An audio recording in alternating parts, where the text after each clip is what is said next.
Welcome to That Davis Show. I am your host, Kenneth Davis. Follow me at That's Davis. Also, follow executive producer of this show, Ryan Bukoveski, at Ryan B. Ski and Ryan B. Ski 1 on Instagram.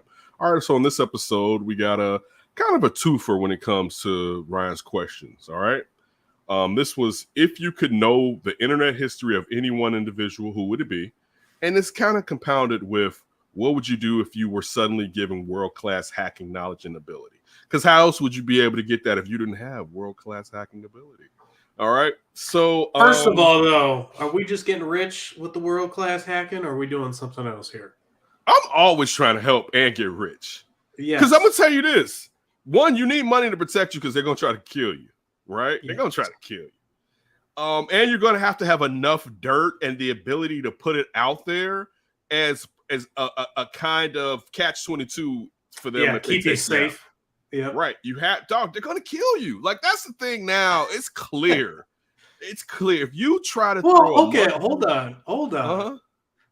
I was watching a movie over the weekend. Can't believe I was actually doing it. And it was about this gambler, card counter. Mm-hmm. And what he would do, because he understood that that's a very easy thing to get caught for. And it's a very easy thing for you to get basically destroyed, killed or beaten beyond senseless, all that good stuff. So what he does is he would just gamble enough, just do enough where you do some damage, but you're pulling out before you're way too suspected of anything. You're still an anonymous gambler, really, and the winnings that you've gotten maybe are good for an average person, but not necessarily anything that's in the record books that the casino is going to be wanting to be concerned about. So can you do a little of that? Can we just steal a little from all the banks or just enough corrupt people? You're just taking enough where they don't know? I feel like corrupt people at one point are going to know.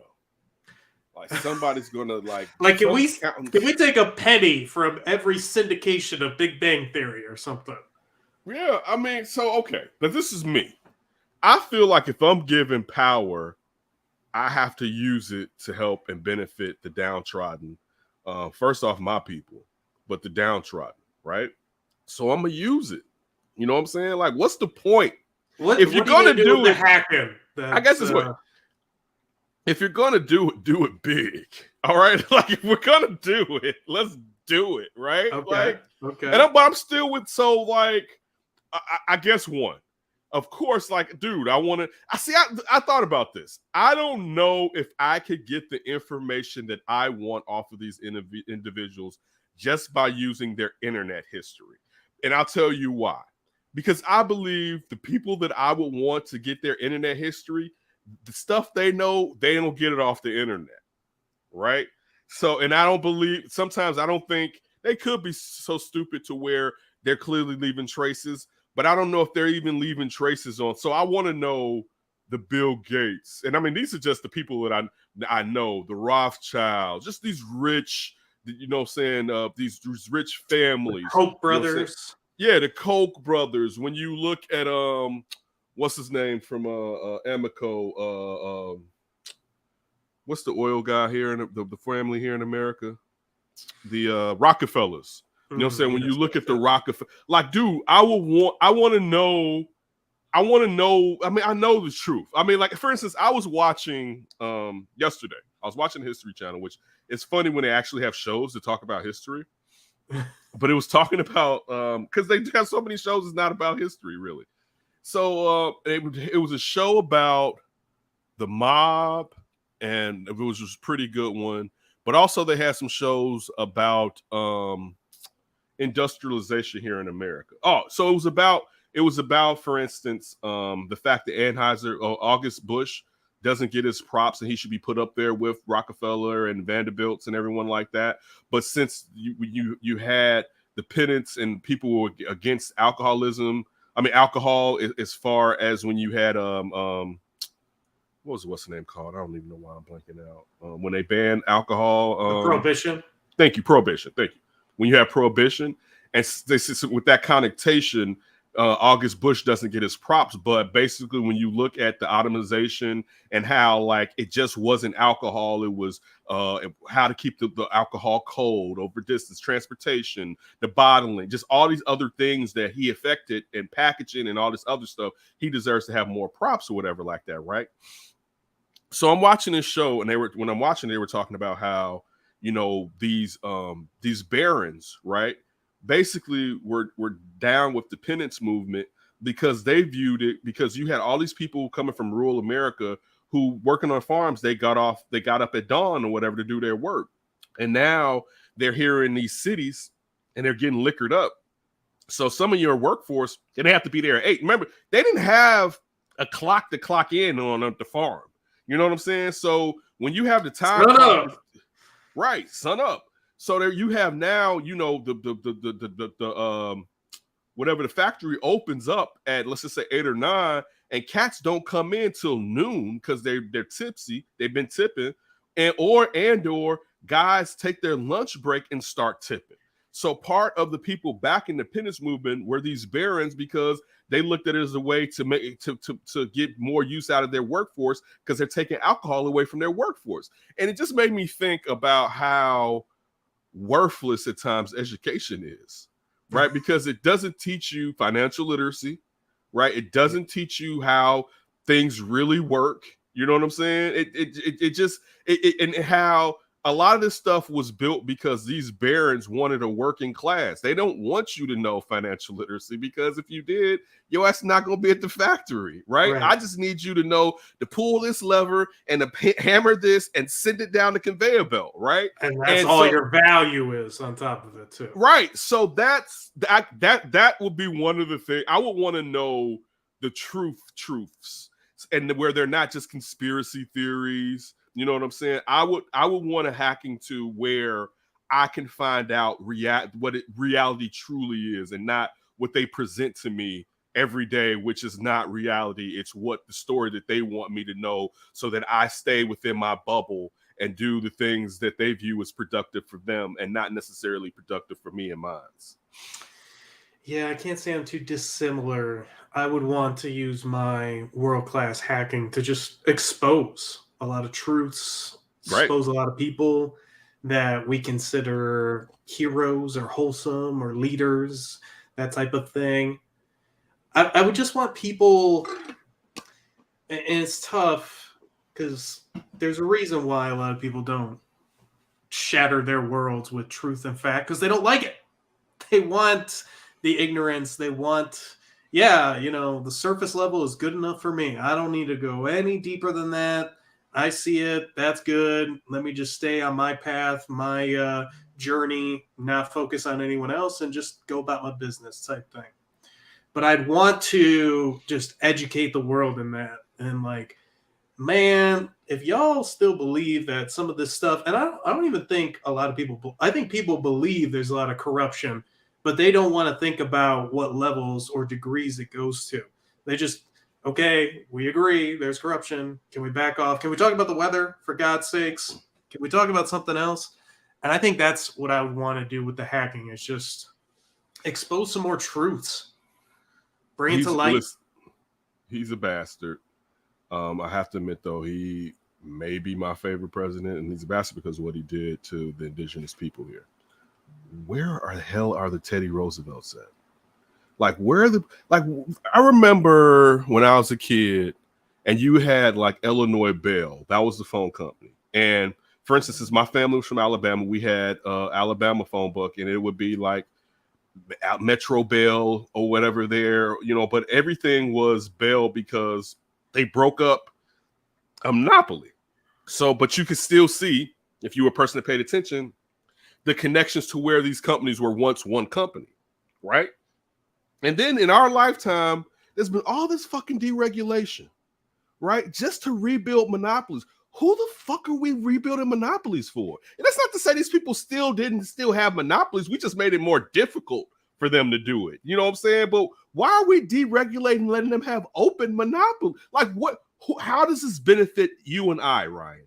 You know what I'm saying? Like, it's so in a world where the common man isn't like, yo, rich dude, I'm gonna hold your ass accountable. And this thing we got as the government, we're gonna use this as a tool to hold you accountable. Now, as idiots, we're fighting over rich people. We're fighting.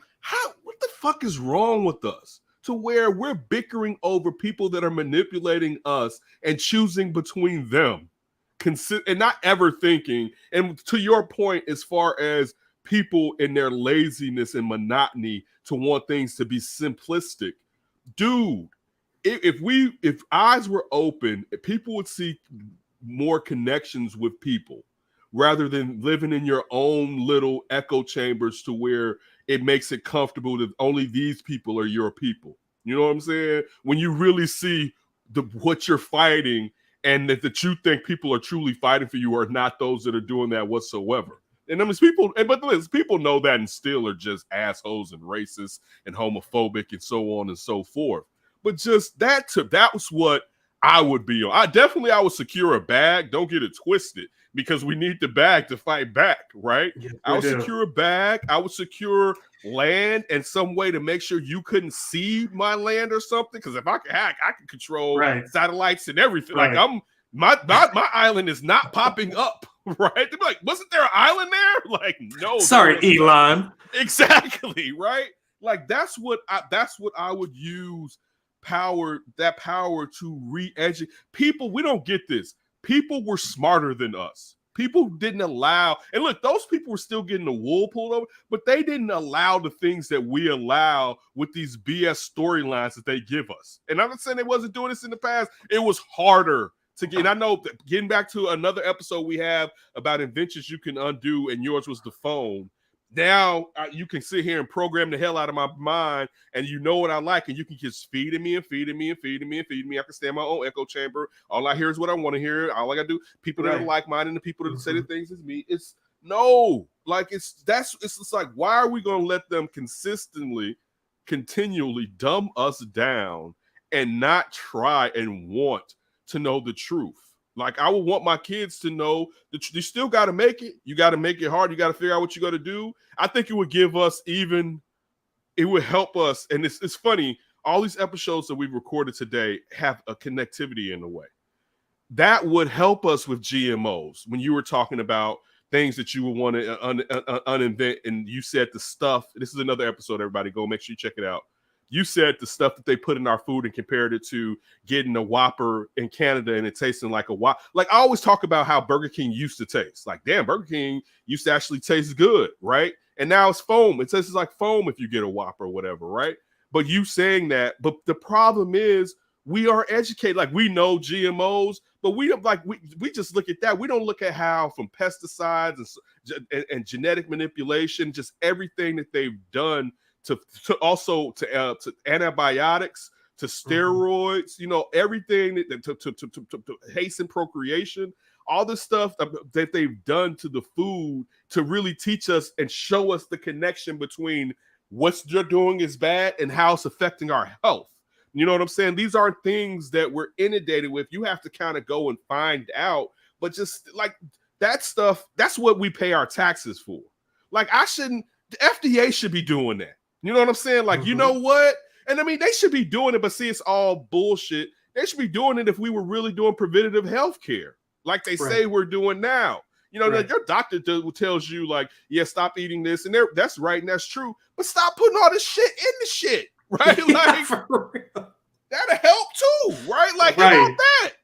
Right. So that's mine would be, I would want to know more truth, and I want to share the truth. And like what you said, I think was brilliant. I would want to expose and blackmail. I would want to blackmail people to expose themselves. And I know partially, you know what I'm saying? Like, let's just say they haven't been as bad as some other people have been to a degree, because you have to have someone from the inside to validate what you're doing. You know what I'm saying? So if people be like, wow, that's for real? You know what I'm saying? Because if you're just the character from, what was that movie? What was that French movie with the dude with the mask on his face? V. You know, they still V for Vendetta. Yeah, V for Vendetta. Like, Guy Fawkes mask. You can be that cat, but you still have to have the Sammy the Bull You know what I'm saying? You still have to have the person that was inside the mob to tell you, to prove that, yeah, that's true. That's facts right there. So I would want to do that with some of these people in power, so that it legitimizes what we're trying to reveal also in this hypothetical save the world setting that we're pondering on this episode.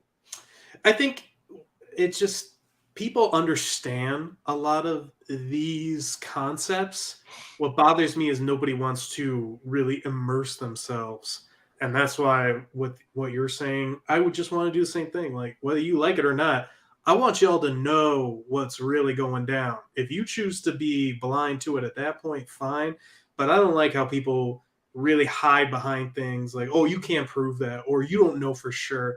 And it's just like, yeah, I guess I don't know for sure, but it doesn't take a genius to know some of these things. 1 + 1 = 2 type deal. It doesn't have to be where, and this also speaks to it, where we just accept things as just fact because we can't fully prove them, or we just accept to agree to disagree because we can't fully prove them. The reason why humanity is here versus just sleeping in like the grass is because we continue to think, what if, what if, what if? So why are we stopping that now type thing? Like, even if you're not going to be a great inventor or anything like that, the point is, the more you practice that, the more your neighbor practices that, followed by your children, the more we can accomplish as a species. And we'll end it on that note. You've always been on that as far as seeking truth since me just talking to you in general. So yeah, that's a great one. Again, we're always trying to expose some. I feel like that's always our passion. That's one of my vices as far as truth or whatever, and just let's stop with the bullshit. Like, this is so much bullshit, and we wrap ourselves in it like a blanket. Right? Like, just this like lake of bullshit, and we're just diving in like cannonball. Right? Let me go right in. Totally. So, all right, everybody. I hope you enjoyed this. Also, check out some of the other episodes, because there is a connectivity to some of these other episodes, and we will be back. And please, just don't continuously wrap yourself in bullshit.